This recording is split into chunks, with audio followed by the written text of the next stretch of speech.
Alright, this is how Group 1 is going to do Dreamwalker-10. This is the strat we use. It works for us. So for you guys running different groups, go ahead and try to pay attention to what we're doing here, and you can use it in your guys' polls. Okay, we're going to be talking about positioning. As you run into the room, you're going to see a dark walkway leading towards the circle that the boss is on. This is where your raid's going to be positioned primarily, with your boss healers in front of the boss and the rest of your raid on the hallway. Your range need to be close enough to the boss to where they can turn and DPS down the suppressors when they spawn to either side of the boss, whereas your melee and your tanks stay right there at the top of the circle where it meets the walkway the whole time, picking up the ads.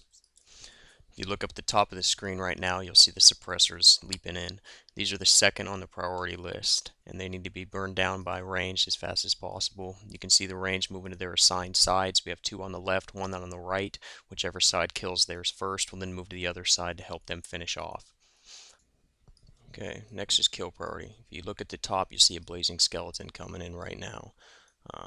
That's number one DPS priority for the raid. As soon as he spawns, he can be killed. That little shockwave he does massive raid damage as well as damages the boss, which slows the whole fight down. It is possible to kill them before they ever even get one of those off. Now, the other three types of mobs you're going to see are the abominations, the blistering zombies there, and the archmages. Abominations and zombies need to be tanked. They do a lot of damage. They'll one-shot your healers if they aren't picked up. The Risen Archmages also have a threat table. They'll melee. If it gets on a healer, it's pretty dangerous. If it gets on a DPS, it's not too bad. One thing for the Archmages is they do have a Frostbolt volley. As you can see, we had our rogue on them. He'd usually pick them up as soon as they would spawn so that he could interrupt that Frostbolt volley, which will slow down your raid as well as doing AoE damage. That's how we handled them. As far as the abominations went, we have our melee get on them with our tank. Ranged will burn them down. One thing to remember about the abominations that makes them especially deadly, when they die, they're going to spawn rotworms. These rotworms need to be AoE down quickly and picked up by the tank. If they get to a healer, they're going to start hitting him for a lot of damage, and if there's a lot of them, this is going to probably kill him and cause a wipe. And the final mob we'll talk about is the blistering zombies. Blistering zombies aren't too bad. They're standard tank and spank. Tank will pick them up, move them. DPS will burn them down.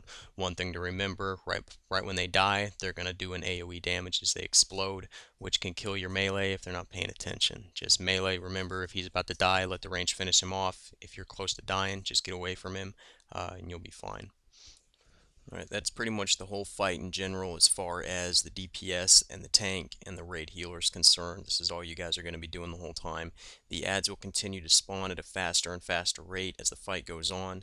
Usually at about, I'd say, 5.5 to 6 minutes, it's going to become overwhelming and you're probably going to wipe. At that point in time, the healers need to have that dragon up because she'll AoE and kill everything and the fight's over. Now the final job we're going to cover is the most crucial in all of this. It's the healers on Dreamwalker herself. You guys pretty much make or break this fight depending on how fast you can heal her up. Now, the goal here is you have to heal her for 6 million in 10 man, which is 2 million per healer if you're going with 4 healers like we did for this fight. Alright, now this will be easily done. If you look now, you got some portals up on the video. They're those green circle things.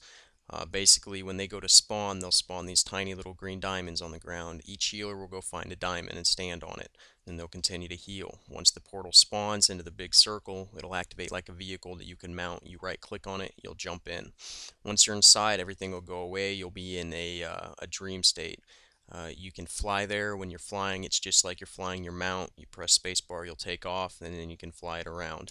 There will be orbs glowing inside there. The healers are going to run around and try to pick up all these orbs. Each one that explodes will put a buff on everyone within 10 yards that ups their mana per 5 as well as their healing. The goal of the healers is to get as many stacks as they can when they come out. Try to grab one right before the portal closes, and it'll last until the next portal spawns. You'll jump in, you'll grab it again, and you'll continue to build your stacks.